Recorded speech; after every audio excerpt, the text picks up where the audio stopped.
Hey guys, PhoneArena here, taking a look at the new HTC Freestyle, which is available through AT&T Wireless. Current price of the device is $99 on a 2-year contract. HTC Freestyle, it's not a smartphone, it's more of a feature phone, but as you can see it does have the HTC Sense user interface on here. The actual software that's running underneath is the Qualcomm BREW MP, which hasn't really been used on many phones, but it's kind of designed for more feature phones, not really to compete with any type of a smartphone such as the iPhone 4 or any of the other HTC Android devices.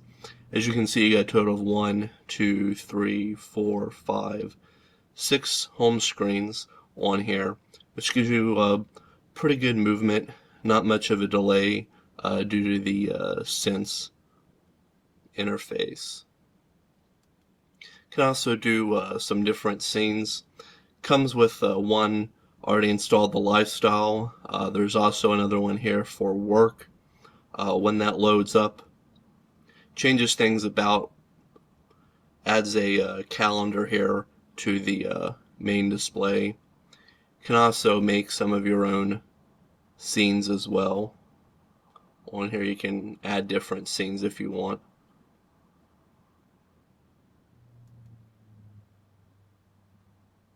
Overall, it's fairly customizable, considering it's not a smartphone per se, since the HTC adds the Sense user interface for it. There's also different settings on here for different widgets, from weather and music, different shortcuts, friend streams, things like that you can add on the different screens. As you can see right now, here we got a weather widget showing current location, temperature. You can change that.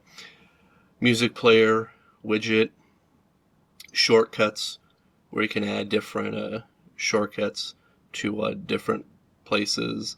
The main screen here with the pretty iconic HTC time display with a temperature. Contacts for adding, as well as a friend stream on here. Down at the bottom is your people for different contacts, as well as messaging.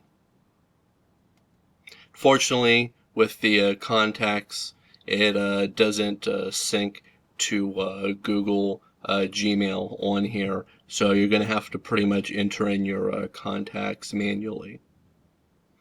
At the bottom of the phone, you have your send key for dialing any phone numbers, as well as end and a back key. And this shiny key here is more of like a specific menu key that brings up different items. On the bottom, there's a micro USB port. Side, you got your volume rocker. The top, there's a 3.5mm headset jack and power button. Also a dedicated key here on the right side, which takes you right into your camera. One thing that we didn't like is the way the battery cover is made. You have to pop off this piece of plastic, then flip open this other piece, then pull on this red piece here, which pulls out the battery. Underneath that is the SIM card and micro USB port, or I'm sorry, micro SD memory card slot. Then have to put all these other little pieces back together. As you can see, it doesn't really line up all that well. You got to kind of force it in there to get it to connect well. And of course, on the back of the device, you have a 3.2 megapixel camera and speakerphone. Overall, the construction of the device is made out of plastic, but feels fairly solid. What you'd come to expect from HTC. It's not that big, fits relatively easy in your hand. got a iPhone 4 here. So you can see there's a bit of a size difference here. Obviously the iPhone 4's smartphone has a larger display and more premium materials. But for someone not looking for a smartphone, more of a feature phone, but likes the HTC Sense, it's a pretty decent device. Taking a closer look at the Sense UI interface here, you can see everything moves pretty smoothly on the screen. Not a whole lot of lag time, which is nice. Clicking on the menu, have 3 different menu panes here, basically with your different apps and settings. Nothing really out of the ordinary here. There's an AT&T navigator, GPS guided directions. Of course, you have messaging, mobile web, instant messaging for your IM clients. For email, of course, it can take you to different email accounts as well as your Gmail account on there. Different radio and music playback. There's also a Mobi TV, which is a subscription-based service. You can stream video directly to the device. Camera is a 3.2 megapixel camera. Pictures that it took were relatively alright, but since it lacks autofocus, it's not really all that stand out against other more high-end devices. On the camcorder, you're limited to not that great of a resolution, just HVGA, which is 480 by 320 resolution. So of course videos on that aren't going to be too good. Of course you have an alarm, calendar. You can set different appointments. And going into your settings, of course, you can set different sound and display settings for the phone. But overall, it's a pretty basic phone on here. For typing messages, limited to the on-screen keyboard. As you can see, keys are pretty small. Found that a lot of times you're going to end up pressing a key right next to it, so mistakes are fairly common. Thankfully, has a little autocorrect here on the top, but still at all the on-screen keyboard isn't that best. So if you're looking for a messaging device where you're going to be typing a lot, probably not the one for you. Since this isn't a smartphone, we're kind of surprised to see that the web browser actually does a pretty decent job of rendering web pages. Flash isn't supported on here, but does come with pinch to zoom, which is nice.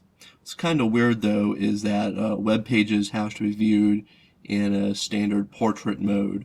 You can't flip the phone to the side for a landscape. But other than the limitations of the browser, works pretty good. As you can see, pages scroll pretty quickly. Also, since it's using 3G, pages load pretty average on here, about 15 to 30 seconds per page, which isn't quite the fastest that we've seen, but still pretty much what we've come to expect. Our only real complaint with the HTC Freestyle is that on calls you're going to hear a continual background hiss, almost like a white noise emanating from the earpiece speaker. I also noticed it when using the speakerphone on the back. Doesn't really matter if you turn the volume all the way up or down, you're going to always hear this hiss sound on there. So for long conversation, it does get a bit annoying at times. Voice clarity though is actually pretty good on our end, but people that we called did say we sounded a bit muted to them.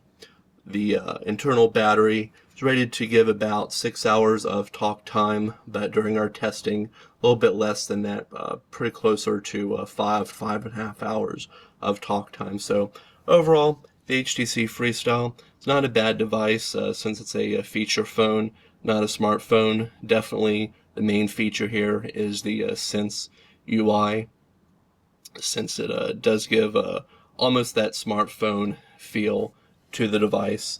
Like we said, the current pricing is $99 for it. Seems a little bit high since it's not a smartphone. Seems more like $49 would be a little bit better for it considering. So be sure to check out our full review of the HTC Freestyle at PhoneArena.com.